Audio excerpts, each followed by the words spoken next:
ಆಗಲಿ. ನರಹರಿ ಪರ್ವತ ಸದಾಶಿವ ದೇವಸ್ಥಾನ. ನರಹರಿ ಪರ್ವತ ಅಂದರೆ ಒಂದಾನೊಂದು ಕಾಲದಲ್ಲಿ ಪಾಂಡವರು ಕೌರವರಿದ್ದಂಥ ಸಂದರ್ಭ.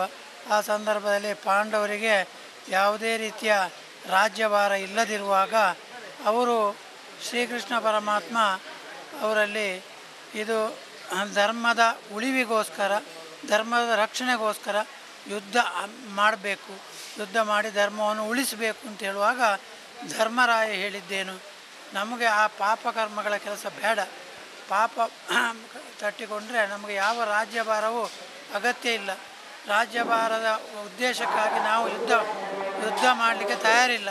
ಆದ ಕಾರಣ ಆ ಸಂದರ್ಭದಲ್ಲಿ ಶ್ರೀಕೃಷ್ಣ ಪರಮಾತ್ಮ ಯುದ್ಧ ಮಾಡೋದು ಕ್ಷಾತ್ರಿಯ ಧರ್ಮವನ್ನು ಉಳಿಸಲಿಕ್ಕೋಸ್ಕರ, ಧರ್ಮದ ರಕ್ಷಣೆಗೋಸ್ಕರ ಯುದ್ಧ ನಡೀಲೇಬೇಕು ಅಂತ ಹೇಳಿದಂಥ ಸಂದರ್ಭದಲ್ಲಿ ಈ 18 ದಿನದ ಮಹಾಭಾರತ ಯುದ್ಧ ನಡೆದೇ ಹೋಯಿತು.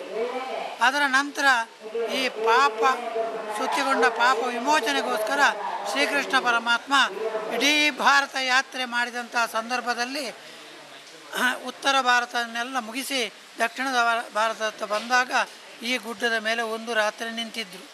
ಅದೇ ಭೀಮನ ಅಮಾವಾಸ್ಯೆ ಇವತ್ತಿನ ದಿವಸ. ಈ ದಿವಸ ಅನಾದಿ ಕಾಲದಲ್ಲಿ ಪಾಂಡವರು ಬಂದ ದಿವಸ. ನಮಗೆ ಅದಲ್ಲದೆ ಶ್ರೀಕೃಷ್ಣ ಪರಮಾತ್ಮನಿಗೆ ಎಲ್ಲವೂ ಗೊತ್ತಿತ್ತು. ಪಾಂಡವರಿಗೆ ಆ ವಿಷಯದಲ್ಲಿ ಇಲ್ಲಿ ಅವರಿಗೆ ನಿತ್ಯ ಶಿವಪೂಜೆ ಉಂಟು. ಅರ್ಜುನನಿಗೆ ಪಾಶುಪತಾಸ್ತ್ರ ಪಡೆದ ನಂತರ ನಿತ್ಯ ಶಿವಪೂಜೆ ಉಂಟು. ಆದರೆ ಇಲ್ಲಿ ಈ ಜಾಗದಲ್ಲಿ ಶಿವಪೂಜೆ ಹೇಗೆ ಮಾಡುವುದು ಅಂತೇಳಿ ಪಾಂಡವರು ಆಲೋಚನೆ ಮಾಡುವಂಥ ಸಂದರ್ಭದಲ್ಲಿ ಶ್ರೀಕೃಷ್ಣ ಪರಮಾತ್ಮ ಶಂಖ ಚಕ್ರ ಗದಾ ಪದ್ಮ ಅಂತ 4 ತೀರ್ಥೋದ್ಭವ, ಯಾಕೆಂದರೆ ಮಹಾವಿಷ್ಣು ಆಯುಧ 4 ಆಯುಧಗಳಾದ ಶಂಖ ಚಕ್ರ ಗದಾ ಪದ್ಮ ಎಂಬ 4 ತೀರ್ಥೋದ್ಭವ ಮಾಡಿಸಿ ಈ ಬಂಡೆಯ ಮೇಲೆ ಅದರಲ್ಲಿ ಪಾಂಡವರು ಮಿಂದು ಇಲ್ಲಿ ಅರ್ಜುನನಲ್ಲಿ ಪಾಶುಪತಾಸ್ತ್ರ ಪಡೆದ ನಂತರ ಕಲ್ಲಿನಲ್ಲಿ ಯಾವುದೇ ರೂಪ ಮಾಡುವ ಶಕ್ತಿ ಅರ್ಜುನನಲ್ಲಿತ್ತು. ಶ್ರೀಕೃಷ್ಣ ದೇವರ ಅಪ್ಪಣೆಯ ಮೇರೆಗೆ ಇಲ್ಲಿ ಒಂದು ಶಾಂತವಾದ ಶಿವಲಿಂಗವನ್ನು ಸ್ಥಾಪಿಸಿ ಶಿವದೇವರಿಗೂ ಕೃಷ್ಣದೇವರಿಗೂ ಪೂಜೆ ಮಾಡಿದಂಥ ಪುಣ್ಯ ಜಾಗ. ಹಾಗೆ ಆವತ್ತಿನ ನಂತರ ನರರು ಪಾಂಡವರು ಶ್ರೀಕೃಷ್ಣ ನರಹರಿ ಪರ್ವತ, ನರಹರಿ ಸದಾಶಿವ ಅಂತ ಹೇಳುವ ಹೆಸರು ಬಂತು. ಅಂದಿನ ನಂತರ ಇದು ಎಷ್ಟೋ ವರ್ಷಗಳ ಕಾಲ ತಪೋಭೂಮಿಯಾಗಿತ್ತು. ಯಾರು ಇಷ್ಟಾರ್ಥ ಸಿದ್ಧಿಗೋಸ್ಕರ ತಪಸ್ಸು ಮಾಡ್ತಾಯಿದ್ರು, ಹೀಗೆ ಬಂದು ತಪಸ್ಸು ಮಾಡಿ ಹೋಗ್ತಾಯಿದ್ರು. ಅದರ ನಂತರ ಊರಿನವರೆಲ್ಲ ಸೇರಿ ಈ ಜಾಗದಲ್ಲಿ ಒಂದು ಮುಳಿ ಹುಲ್ಲಿನ, ಆವಾಗ ಹಂಚು ಸಿಕ್ಕದ ಕಾಲ ಅದು, ಮುಳಿ ಹುಲ್ಲಿನ ಮಾಡಿ ಒಂದು ಅರ್ಚಕರನ್ನು ಒಂದು ಹೊತ್ತು ಪೂಜೆಗೆ ಒಂದು ವ್ಯವಸ್ಥೆ ಮಾಡಿ ಆ ಲಿಂಗಕ್ಕೆ ಪೂಜೆ ಪ್ರಾರಂಭ ಆಯಿತು. ಪೂಜೆ ಪ್ರಾರಂಭ ಆದ ನಂತರ ಆಗ್ತಾ ಅಲ್ಲಿ 1965 ಅದಕ್ಕೆ ಮುಂಚೆ 13ರಲ್ಲಿ ಒಂದು ಸಲ ಬ್ರಹ್ಮಕಲಶ ಆಗಿ ಹಾಗೆ 1962ರಲ್ಲಿ ಪುನಃ ಅಷ್ಟಮಂಗಲ ಪ್ರಶ್ನೆ ಎಲ್ಲ ಆಯಿತು. ಪ್ರಶ್ನೆ ಆಗಿ ಜೀರ್ಣೋದ್ಧಾರ ಕಮಿಟಿ ಆಯಿತು. ಯಾವ ಕಮಿಟಿ ಆದರೂ ಜೀರ್ಣೋದ್ಧಾರ ಆಗಲಿಕ್ಕೆ ಹೇಳಲಿಲ್ಲ. ಹಾಗೆ 1988ರಲ್ಲಿ ಪುನಃ ಪ್ರಶ್ನೆ ಇಟ್ಟು ಆವಾಗ ಪರಮೇಶ್ವರ ಉಪಾಧ್ಯಾಯರು ಅಂತ ಇದ್ದರು, ಆಡಳಿತ ಮುಕ್ತೇಶ್ವರರಾಗಿ. ಅವರು ನಮ್ಮ ಇಲ್ಲಿ ವೈದ್ಯರಾಗಿ ಕೆಲಸ ಮಾಡ್ತಾಯಿದ್ದ ಭಾಸ್ಕರ ಮಾರ್ಲ ಇವರನ್ನು ಕರ್ಕೊಂಡು ಬಂದು ಜೀರ್ಣೋದ್ಧಾರದ ಅಧ್ಯಕ್ಷ ಮಾಡಿ 10 ಜನರ ಕಮಿಟಿಯೆಲ್ಲ ಮಾಡಿ ಜೀರ್ಣೋದ್ಧಾರ ಪ್ರಾರಂಭ ಆಯಿತು. ಪ್ರಾರಂಭ ಆಗಿ 1992 ಫೆಬ್ರವರಿ ತಿಂಗಳಲ್ಲಿ ಇಲ್ಲಿ ವಿಜೃಂಭಣೆಯಿಂದ ಬ್ರಹ್ಮಕಲಶವು ನಡೆಯಿತು. ಹಾಗೆ ಆವತ್ತಿನ ನಂತರ ದೇವರಿಗೆ ತ್ರಿಕಾಲ ಪೂಜೆ 3 ಹೊತ್ತು ಬೆಳಿಗ್ಗೆ ಮಧ್ಯಾಹ್ನ ಸಾಯಂಕಾಲ ತ್ರಿಕಾಲ ಪೂಜೆಯು ಇವತ್ತಿನವರೆಗೆ 33 ವರ್ಷಗಳಾಯಿತು. ಇವತ್ತಿನವರೆಗೂ ಅದು ಸಾಂಗವಾಗಿ ನಡೀತಾ ಉಂಟು. ಅದರ ನಂತರ ಇಲ್ಲಿ ಆಟಿ ಅಮಾವಾಸ್ಯೆ ಅಂತ, ಈ ಭೀಮನ ಅಮಾವಾಸ್ಯೆ ಇವತ್ತಿನ ದಿವಸ ಪಾಂಡವರು ಪೂಜೆ ಮಾಡಿದ ದಿವಸ ಆದ ಕಾರಣ ಆವತ್ತಿಂದ ಇವತ್ತಿನ ದಿವಸ ಸಾವಿರಾರು ಭಕ್ತರು ಬಂದು ಇಲ್ಲಿ ಕೆರೆಯಲ್ಲಿ ಮಿಂದು ಆ ದೇವರ ಸೇವೆ ಮಾಡ್ತಾ ಇದ್ದಾರೆ. ಅದರೊಟ್ಟಿಗೆ ಇಲ್ಲಿ ವಿಶೇಷವಾಗಿ ಏನು ಅಂತೇಳಿದರೆ ಒಂದು ಹಗ್ಗ ಸೇವೆ. ಯಾವುದೇ ಈಶ್ವರ ದೇವಸ್ಥಾನದಲ್ಲಿ ಆ ಸೇವೆ ಇಲ್ಲ, ಆದರೆ ಇಲ್ಲಿ ಅದು ವಿಶೇಷ. ಯಾಕೆಂದರೆ ಅವರಿಗೆ ಉಪವಾಸ ನೇವಸ ಇನ್ನು ಯಾವುದೇ ರೀತಿಯ ಕಾಯಿಲೆಗಳಿದ್ದರೂ ಇಲ್ಲಿಗೊಂದು ಹಗ್ಗ ಕೊಡ್ತೇವೆ ಅಂತ ಸಂಕಲ್ಪ ಮಾಡಿ ಅವರು ಪ್ರಾರ್ಥನೆ ಮಾಡಿಕೊಂಡು ಹೋದರೆ ಆ ಕಾಯಿಲೆಯಿಂದ ಅವರು ವಿಮುಕ್ತರಾಗಿ ಇಲ್ಲಿ ಬಂದು ಆ ದೇವರ ಸೇವೆ ಮಾಡ್ತಾ ಇದ್ದಾರೆ. ಯಾಕೆಂದರೆ ಹಲವು ಕಡೆಯಲ್ಲಿ ಔಷಧಿ ಮಾಡಿದರೂ ಗುಣ ಆಗದಂಥ ಕೆಲವು ವಿಚಾರಗಳು ಇಲ್ಲಿ ಬಂದು ಪ್ರಾರ್ಥನೆ ಮಾಡಿದರೆ ಗುಣ ಆಗಿ ಅವರು ಹಗ್ಗ ಸೇವೆ ಕೊಟ್ಟಿದ್ದಾರೆ. ಅದಲ್ಲದೆ ಇಲ್ಲಿ ಕ್ರಿಶ್ಚಿಯನ್ ಧರ್ಮದವರು ಬಂದು ಹಗ್ಗ ಸೇವೆ ಮಾಡ್ತಾರೆ, ಮುಸ್ಲಿಂ ಧರ್ಮದವರು ಬಂದು ಹಗ್ಗ ಸೇವೆ ಕೊಡ್ತಾ ಇದ್ದಾರೆ.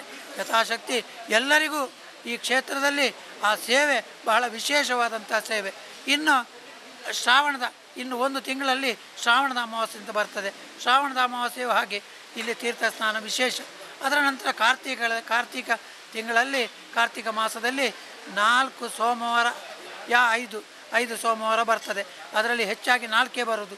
ಆ 4ರಲ್ಲಿ 3ನೇ ಸೋಮವಾರ ಇಲ್ಲಿ ಆಸುಪಾಸಿನ 3-4 ಗ್ರಾಮದವರು ಒಟ್ಟಿಗೆ ಸೇರಿ ಇಲ್ಲಿ ಬೊಂಡಾಭಿಷೇಕ, ದೇವರಿಗೆ ಸಿಯಾಳಾಭಿಷೇಕ ಮಾಡ್ತಾರೆ.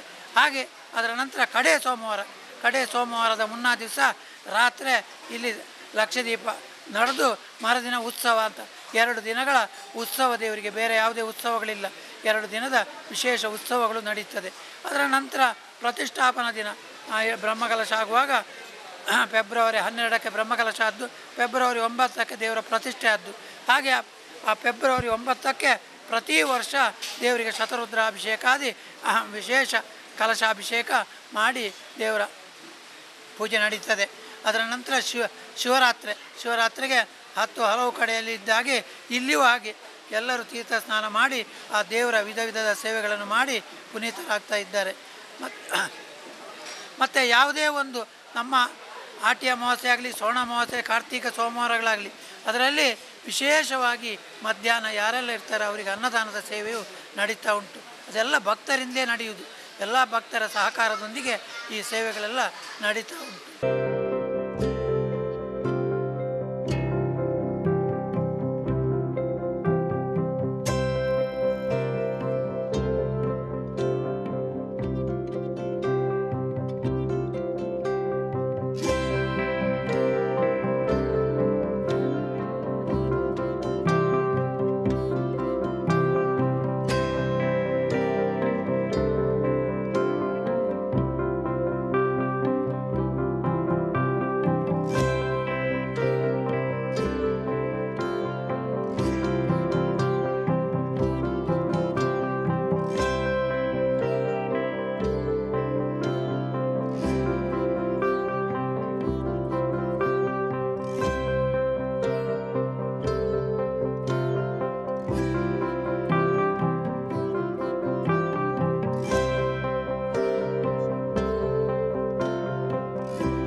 ಇಂದು ಆಟಿ ಅಮಾವಾಸ್ಯೆ. ನಮ್ಮ ನರಹರಿ ಪರ್ವತ ಸದಾಶಿವ ದೇವಸ್ಥಾನದಲ್ಲಿ ಇದೊಂದು ವಿಶೇಷವಾದ ದಿನ. ಈ ಆಟಿ ಅಮಾವಾಸ್ಯೆ ದಿನದಂದು ಎತ್ತರದ ಸ್ಥಳದಲ್ಲಿರುವ ಶಿವ ದೇವಾಲಯಕ್ಕೆ ಬಂದು ತೀರ್ಥಕೂಪಗಳಲ್ಲಿ ಸ್ನಾನ ಮಾಡಿದರೆ ನಮ್ಮ ಪಾಪಗಳೆಲ್ಲ ಪರಿಹಾರ ಆಗುತ್ತೆ, ಹಾಗೂ ಮುಂದಕ್ಕೆ ನಮ್ಮ ಜೀವನ ಒಳ್ಳೆಯದಾಗ್ತದೆ ಅಂತ ಒಂದು ಪ್ರತೀತಿ ಇದೆ. ಅದೇ ಪ್ರಕಾರ ಸಾವಿರಾರು ಸಂಖ್ಯೆಯಲ್ಲಿ ಜನರು ನಮ್ಮ ಈ ಕ್ಷೇತ್ರಕ್ಕೆ ಬಂದು ದೇವರ ದರ್ಶನವನ್ನು ಪಡೆದು ತೀರ್ಥ ಸ್ನಾನ ಮಾಡಿದ್ದು ಪುನೀತರಾಗಿದ್ದಾರೆ. ನಮ್ಮ ಈ ಕ್ಷೇತ್ರವು ಪುರಾಣ ಪ್ರಸಿದ್ಧವಾಗಿರುವ ಕ್ಷೇತ್ರ. ಇಲ್ಲಿ ಶಂಖಚಕ್ರ ಗದಾ ಪದ್ಮ ಅನ್ನೋ ಹೇಳುವ 4 ತೀರ್ಥಕೂಪಗಳಿದೆ. ಈ ದೇವಸ್ಥಾನವನ್ನು ನಾವೀಗ ಜೀರ್ಣೋದ್ಧಾರಗೊಳಿಸ್ತಾ ಇದ್ದೇವೆ.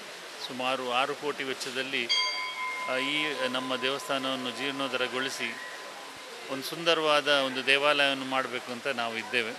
ಇದರಲ್ಲಿ ಸುತ್ತುಪೌಳಿ ಹಾಗೂ ಶಿಲಾಮಯವಾದ ಗರ್ಭಗುಡಿ ಹಾಗೂ ಒಂದು ಸಭಾಗೃಹಗಳನ್ನು ಮಾಡಿ ಹಾಗೂ ಅನ್ನಛತ್ರವನ್ನು ಮಾಡಬೇಕು ಅಂತ ನಾವು ತೀರ್ಮಾನಿಸಿದ್ದೇವೆ. ಹಾಗೆ ಮುಂದಿನ ವರ್ಷದಲ್ಲಿ ನಾವು ಈ ಕೆಲಸ ಕಾರ್ಯಗಳನ್ನೆಲ್ಲ ಮಾಡಬೇಕು ಅಂತ ಆಶಿಸಿದ್ದೇವೆ.